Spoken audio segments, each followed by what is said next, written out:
All right, today we're diving into the tech that's giving AI something it's desperately needed, a long-term memory. This is the secret ingredient, the key that unlocks AI applications that aren't just smart, but are actually truly knowledgeable.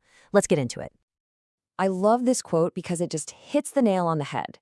You know, large language models are amazing, they're brilliant, but they've got this one huge flaw. They're kind of forgetful. They only know what you tell them in the moment. They can't remember past conversations or pull from a deep well of specific knowledge. So in this explainer, we're going to look at the solution to that exact problem. So what does this actually look like in the real world? Well, imagine you're using an AI to help you comb through a 100-page document. You ask it a question on page 1. By the time you get to page 50, it's completely forgotten the context from the beginning. You get these weird, inconsistent answers, and it's just frustrating. That lack of a persistent memory is a real roadblock. And that is exactly where the vector database swoops in to save the day. Think of it like a powerful external brain for an AI. It gives it the superpower to search and recall massive amounts of information in an instant. This is what turns an AI from just a clever chatbot into a genuine expert with a flawless memory. Okay, so what is a vector database, really? Simply put, it's a database that stores the meaning of your data, not just the raw text or pixels. It uses an AI model to turn everything, text, images, you name it, into these long lists of numbers called vectors. And by doing that, it can find things that are conceptually related, not just things that share the exact same keywords.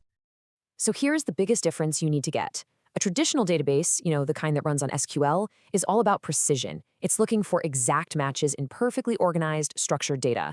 A vector database, on the other hand, is built for the messy, unstructured world we actually live in. It finds things that are semantically similar, things that have a similar vibe or meaning, even if they don't share a single word. This is the perfect way to remember it. A traditional search for the word canine will only find documents that have the literal word canine in them. But a vector search for canine will find you documents about dogs, puppies, wolves, even different breeds. It's like this. One is a librarian who needs the exact book title, word for word. The other is the librarian who, when you say, "I'm interested in space," brings you books on rockets, astronomy, and sci-fi. Big difference. And how it works is actually pretty simple and elegant. First, you take your data. Let's say it's thousands of your company's internal documents, and you feed it through what's called an embedding model. That turns every piece of info into a unique vector. Second, you store all those vectors in the database.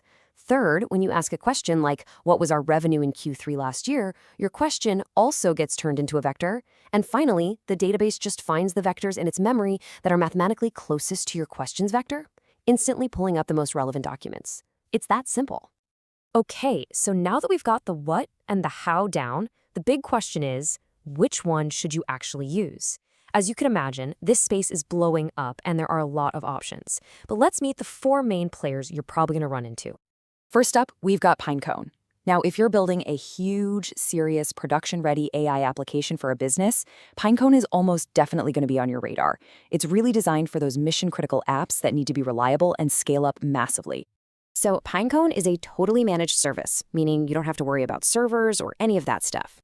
It's all in the cloud, it's super fast, and you just talk to it through an API, which makes it incredibly easy to use. It also has really powerful features like hybrid search. The main catch? It's not open source. It's a commercial product, so you're paying for all that convenience and power. All right, next on our list is Weaviate. This one really shines because of its flexibility and its ability to understand the complex relationships between your data.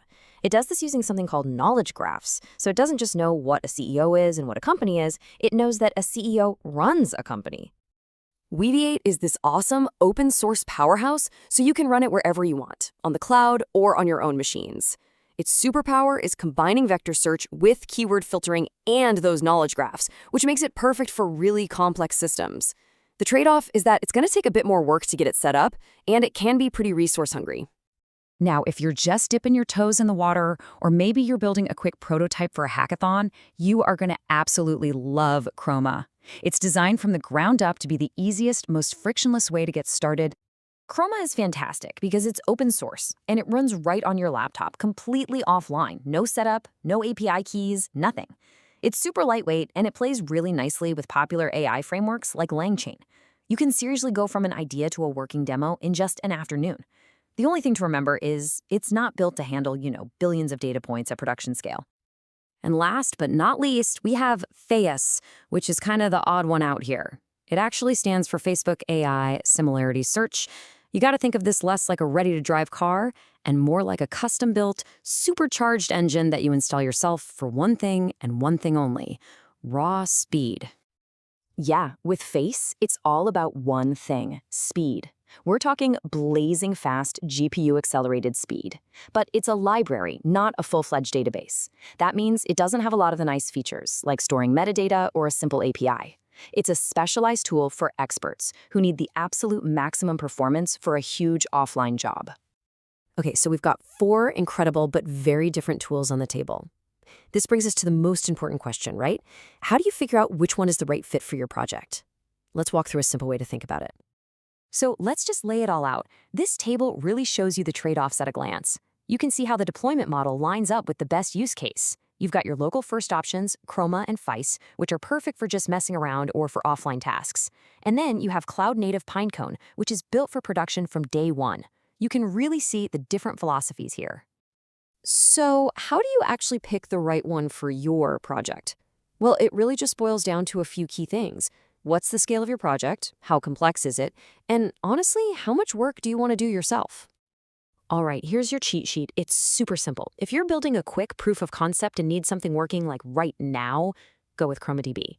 If you're at a big company and building a product for millions of users, you want the reliability and ease of use of Pinecone. If your project is all about understanding deep, complex relationships in your data, Weaviate is your best bet. And if you're a data scientist who just needs to run a billion similarity searches as fast as humanly possible, you grab the FAST library. So vector databases are already a huge deal, but trust me, this is just the beginning. The whole field is moving at lightning speed. So let's take a quick peek at what's coming next because it's pretty exciting. Get ready for this. We're going to see vector and graph databases start to merge, creating systems that understand both meaning and relationships. We're going to stop writing code to query our data and just start talking to it in plain English.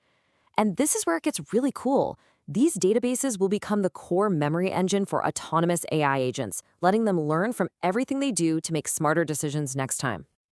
And that really brings us right back to where we started. A vector database is so much more than just a piece of software. It's the technology that finally turns a forgetful AI into a knowledgeable partner. It's what's enabling this whole new wave of truly personalized and context-aware applications. So, as we've seen, the barrier to giving AI a perfect searchable memory is just disappearing. The tools are here, and they're getting easier to use every single day. The technical problem is pretty much being solved. So the real question, the one I want to leave you with, is a creative one. What will you build when your AI can remember everything?